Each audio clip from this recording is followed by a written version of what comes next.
चलिए बाबा, जो next chapter अब हम चालू करने वाले हैं वो है ऑडिट। सर एक क्विक लिंकिंग दीजिए। यस बाबा, लिंकिंग ले लीजिए, सुन लीजिए। हमने स्टार्ट किया था सेकेंड पार्ट में, मतलब अब रिटर्न्स खत्म होने के बाद रिटर्न्स एडवांस रूलिंग वगैरह हमने यहाँ पे खत्म कर दिया था। एक बार रिटर्न एडवांस रूलिंग वगैरह खत्म हो जाता है, उसके बाद पहले चालू होता है असेसमेंट्स। यस सर, असेसमेंट्स का चैप्टर चालू होता है। सुनिए, असेसमेंट्स में आता है 59 जो बोलता है सेल्फ असेसमेंट, 60 जो बोलता है provisional assessment, 61 scrutiny of return, 62 best judgment, 63 best judgment of unregistered person, 64 summary assessment. सुनिए, अब जब स्क्रूटिनी ऑफ रिटर्न होता है तब आपको अगर कोई डिस्क्रिपेंसी बताया गया, आपने डिस्क्रिपेंसी को एक्सेप्ट करते हुए पेमेंट कर दिया, चैप्टर क्लोज हो गया। आपने डिस्क्रिपेंसी को एक्सेप्ट किया नहीं, एक्सप्लेनेशन दिया, एक्सप्लेनेशन ऑफिसर को समझ में आया, चैप्टर क्लोज हो गया। एक्सप्लेनेशन समझ में नहीं आया तो ऑफिसर के पास कुछ रिकोर्सेस होते हैं कि वो आपके अगेंस्ट अगर फर्दर डॉक्यूमेंट्स, अगर आपके अगेंस्ट फर्दर एविडेंस वो कलेक्ट करना चाहते हैं तो ऑफिसर क्या करेंगे, ऑडिट करवाएंगे, स्पेशल ऑडिट कराएंगे, या ऑफिसर करवा सकता है इंस्पेक्शन, सर्च एंड सीजर। इनसे जो भी डॉक्यूमेंट्स वगैरह कलेक्ट होंगे उनसे, उनको यूज करते हुए आप पे रेज करेगा डिमांड ऑर्डर। तो अब हम समझने वाले हैं ऑडिट एंड स्पेशल ऑडिट। सुनिए बाबा, 64 तक यहां पे हो गया था। ऑडिट का सेक्शन है section number 65 and section number 66 है स्पेशल ऑडिट का सेक्शन। सर कैसा चैप्टर है ये थर्ड ग्रेडेड चैप्टर है, सी ग्रेडेड चैप्टर है। क्वेश्चन कभी पूछ लेते हैं, कभी नहीं पूछते हैं। मेरे को नहीं लगता बहुत इंपॉर्टेंट है, लेकिन पढ़ के जाएंगे। Right everyone,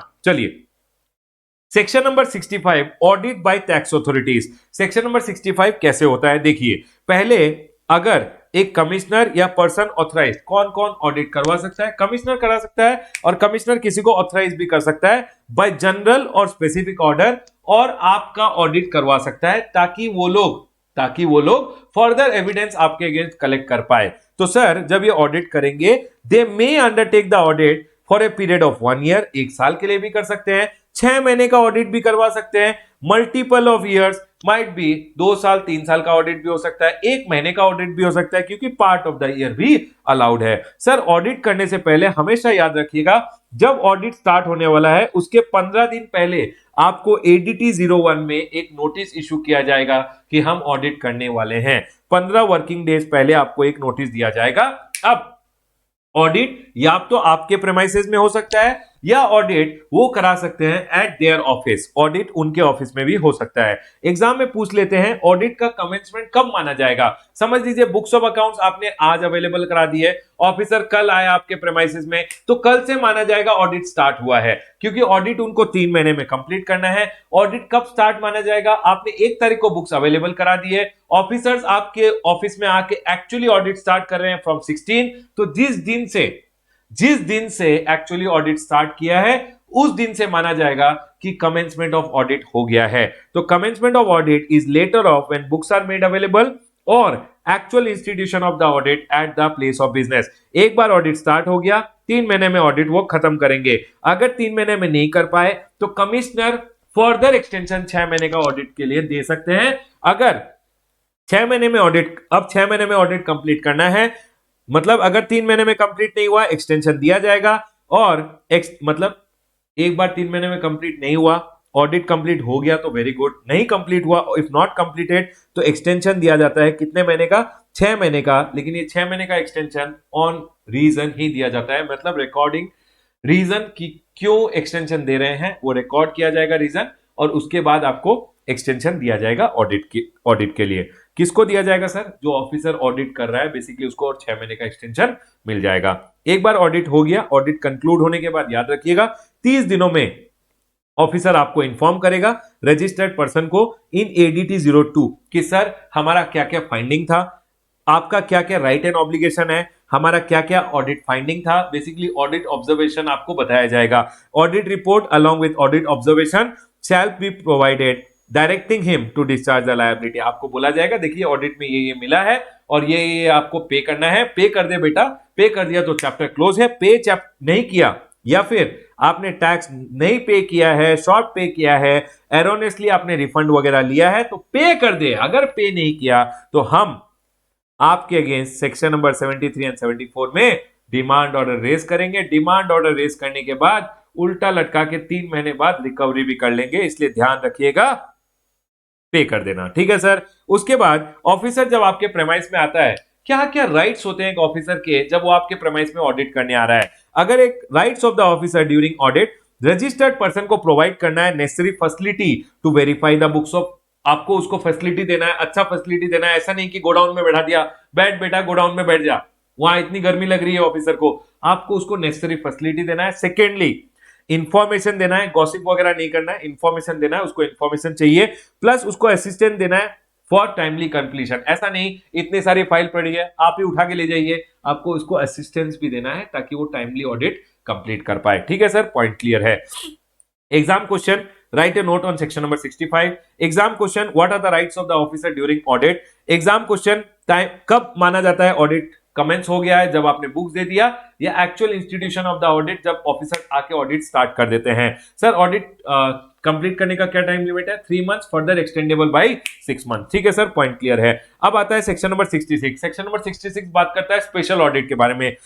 sir special audits during scrutiny, मतलब ऑफिसर आपका स्क्रूटिनी ऑफ रिटर्न कर रहा था, कोई इंक्वायरी कर रहा था, इन्वेस्टिगेशन कर रहा था, या कोई और प्रोसीडिंग कर रहा था, और officer greater than equal to assistant commissioner को लगा, is of the opinion that value declared is not correct. मतलब सर क्या होता है ना, आउटपुट टैक्स लायबिलिटी कैसे निकलेगा? Value multiplied by rate of tax minus input tax credit, आप करोगे तो रिमेनिंग अमाउंट आपको जो कैश में पे करना है वो आ जाता है। या तो आपने वैल्यू डिक्लेयर कम किया तो आपका आउटपुट टैक्स लायबिलिटी कम आया है, या credit availed is not with in normal limit, मतलब क्रेडिट आपने ज्यादा लिया है, या तो आपने आउटपुट टैक्स लायबिलिटी कम डिटरमाइन किया वैल्यू कम दिखा के, या आपने आईटीसी ज्यादा लिया है, not with in standard limit, मतलब आपने ज्यादा लिया है। हर सीए सिर्फ 20% 25% होता है जो इनपुट टैक्स लायबिलिटी होता है, रमेश का 80% क्रेडिट दिख रहा है, कहां से इतना क्रेडिट आ रहा है इसके पास?